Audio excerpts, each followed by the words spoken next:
Hey, what is going on, guys? And welcome to our 49th in-depth character review, where today we are doing another 2-for-1 episode where we are looking at Kanan Jarrus and Hera Syndulla. I first want to give a quick shout out to my man Smithy D. He helped me get some gameplay of Hera and Kanan, so thank you so much. You may be wondering, why are we reviewing these two characters together? Well, we will find out soon enough, but before we do that, we gotta talk about the history of these two characters in the Star Wars universe. Kanan and Hera both met each other roughly 6 years prior to the Star Wars Rebels series taking place, and during an incident related to the mining operations on Syndulla, Kanan revealed himself to be a Jedi, and Hera promised to keep his secret, and eventually Kanan joined the Ghost as a crew member. Now, not much is known regarding the exact type of relationship between Kanan and Hera, except the fact that they are very close to each other. Often, they use endearments for one another, or they even bicker like married couples,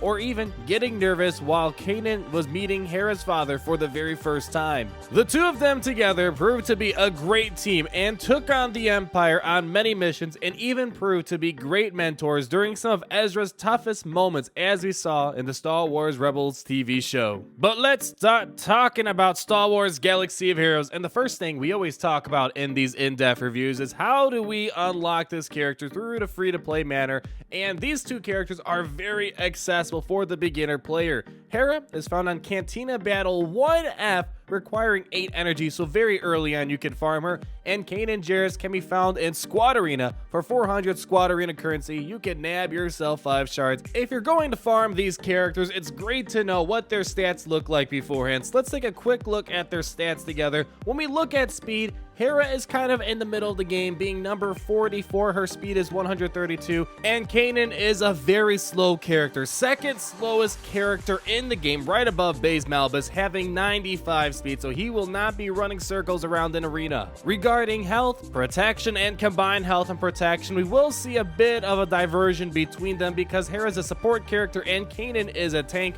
For health, Hera is number 50 in this game, having 19,008 health. Kanan is number 22, having 25,131 health. For protection, Hera is still around the same ballpark, being number 53 in the game, having 20,491 protection, and Kanan is number 22, having 26,700. And then lastly, combined health and protection, we see Hera still in the middle at number 52, having 39,499 combined health and protection, and Kanan is number 19, having 51,831, so a much higher protection and health pool over Hera. And the last two things I want to look at with you is maximum damage. They are not the biggest damage dealing characters. Hera is number 53, where her only attack, her basic attack, is her maximum damage dealing attack, having 5,510 damage, and Kanan is number 34. He has a special ability that can do 6,429 damage, and the very last thing we are examining is maximum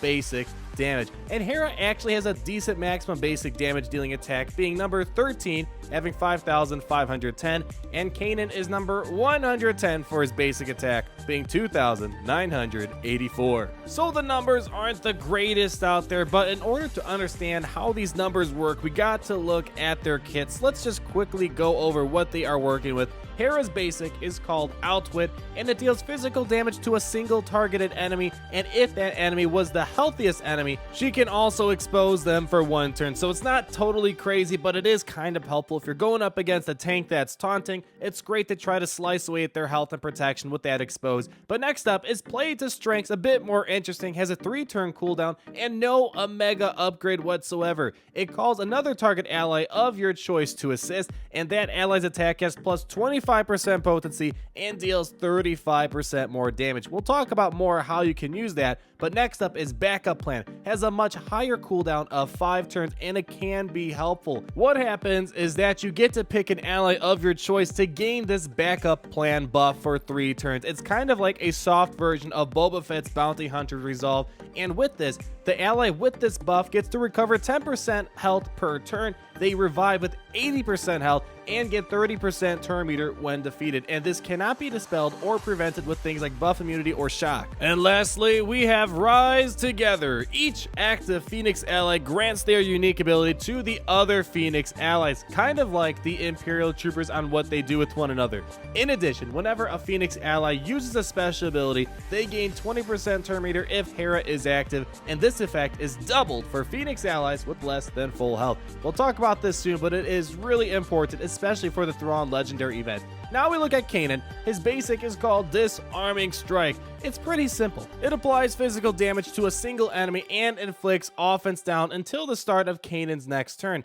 If the attack scores a critical hit, this effect cannot be resisted. And then for each ally under 4 health, this ability gains plus 15% critical chance, therefore trying to make it more often that he can apply that offense down.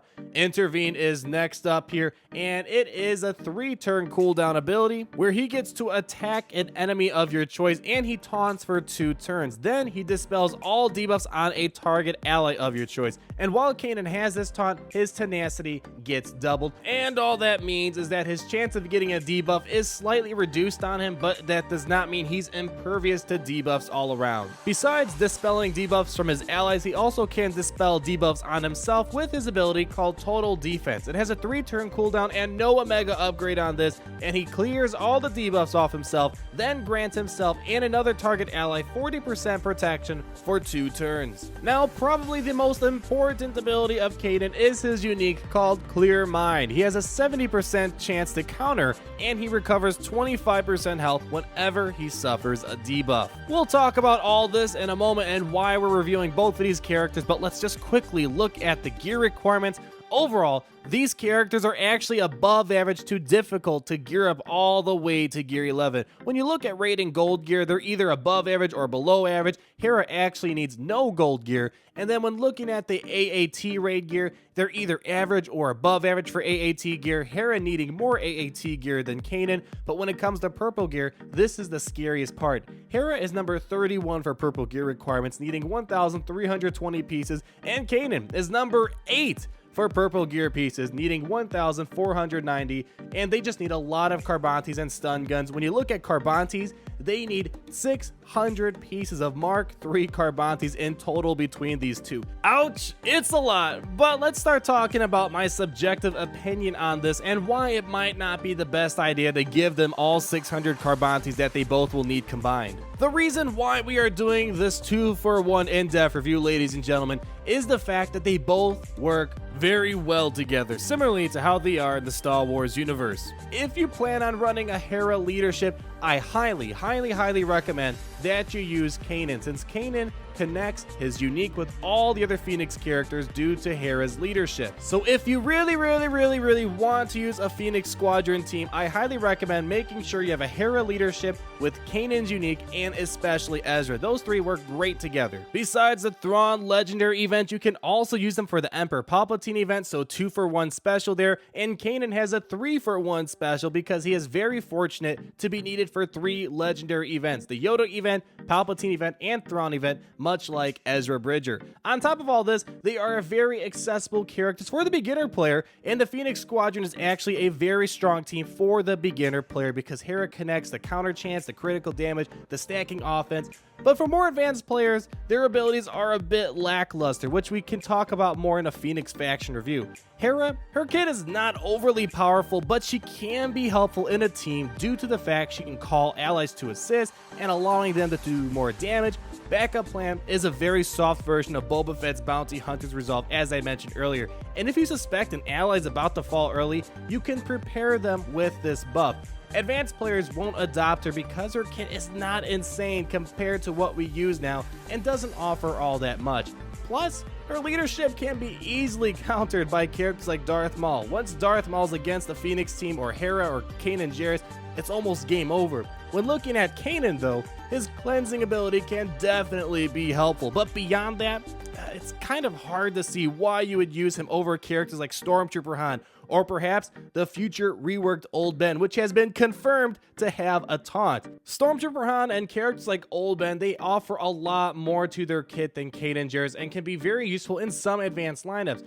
and Kanan Jarrus does not seem to offer many game-changing abilities, if any at all. His speed is also not a huge issue, even though I did address he's one of the slowest characters in the game. You want his taunt to last as long as possible, so speed's not a big problem because you want him to be directing more fire to him as long as possible, meaning he'll get more counterattacks out, and therefore meaning more opportunities to apply offense down to your enemies. Overall, these are both great beginner characters that can be used for many events, so you'll be well prepared. They do well for beginner players in Arena and have a good chance of getting reworked because of the fact they do not have complete Omega abilities. But with Season 4 of the Rebels TV show right around the corner, I can definitely imagine there might be some sort of rework for them, which will make them a lot better. But overall, as of now, the main reasons to farm them are for the legendary events that I mentioned. But if you are going to use these characters in Arena, we got to talk about the mortal enemies, and man, there are just so many mortal enemies for these guys that completely shuts down their kits.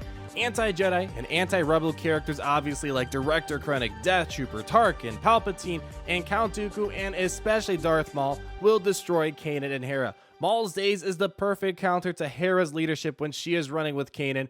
Cooldown increases such as Death Trooper and Darth Nihilus prevent Phoenix allies from gaining any turn meter because they can't use their special abilities. And these two characters, I mean, I can keep going on and on and on, but they suffer horribly against other debuffs like healing immunity, buff immunity, that will prevent Kanan from ever taunting, offense down, critical chance down, ability block and stun. Just one of these debuffs can cut down an important attribute of these characters. When we flip this pancake over, we look at the best friends, and I have some suggested lineups. For beginner players or even mid-game players, you have a lot of flexibility with these characters because there are a lot of rebels in this game that offer a ton of flexibility, and these two characters are no exception. Rebels and Phoenix characters are some of the more powerful beginner characters in the game, so you can compose numerous solid Rebel teams. They also could possibly serve well with Captain Phasma because of the fact they call in assists such as Hera, and Captain Phasma produces even more bonus assists. Some ideal beginner lineups may be a full Phoenix team or a team with an Akbar leadership followed by Hera, Kanan, Ezra, and Biggs Darklighter. Kanan could perhaps be useful in a full Jedi team with a Qui-Gon led team perhaps, but there may be better options out there. For advanced players, yeah, we can possibly create some hypothetical lineups, but they won't be game changing, especially even up to par with what the competition is when we look at Darth Nihilus, Grand Admiral Thrawn, R2-D2, and soon to be Commander Luke Skywalker.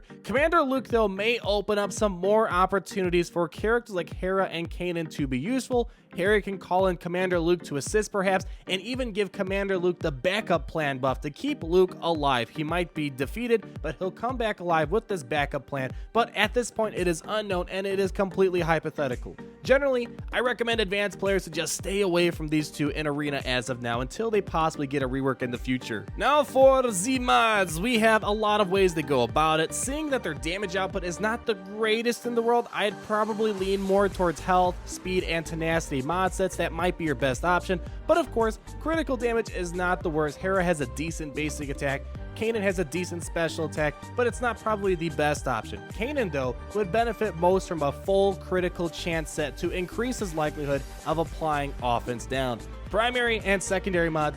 For Hera, speed is a #1 priority as you want her to be running around, calling the shots, and calling her backup plan to action in case things start to go south. From there, I probably recommend protection mods since she is not the most stable character defensively speaking. Kanan is a bit different. He does not need a ton of speed. He's a very slow character, but your goal may be to drag out his taunt as much as possible. I still recommend a little bit of speed since he does not have an auto taunt, but keep it a tad lower so he can direct fire at him for as long as possible. And protection is something I highly recommend for Kanan. That way he can take the beating for a long time in Arena. Lastly, we have Yoda's do or do not checklist, and when quickly scanning all this, in Arena, I say do mainly because he's great for beginner and mid-game players. You might find something for advanced players, but they are definitely not top tier. And it's do for pretty much everything else. They have a ship for the Ghost, they get to pilot that, and raids is the only thing I will say do not. They are definitely not rank court raid teams by any means. Hera might be decent to call and assist, but definitely not a top tier choice. For the AAT, they are not going to be a top choice characters to use. You could possibly get a decent amount of damage in phase 2 or perhaps phase 4, but they are definitely not the best characters out there to knock out the AAT rate. With all this information out of the way, let's go and pull up the Hall of Fame and let me show you lovely people where these two characters land. Because from Grandmaster to Youngling, Kanan and Hera will be ranked as Knights. And on that bombshell, I hope you guys enjoyed this review, and if you did, please feel free to leave me a like. Also, comment down below on what our next in-depth character review should be on. We're getting a lot of new reworks down the pipe. Be sure to check out my Patreon if you want early access to these videos, access to my graphics, or even hang out with me on a monthly basis. Definitely check that out. But until then, we will talk again very soon. Peace out.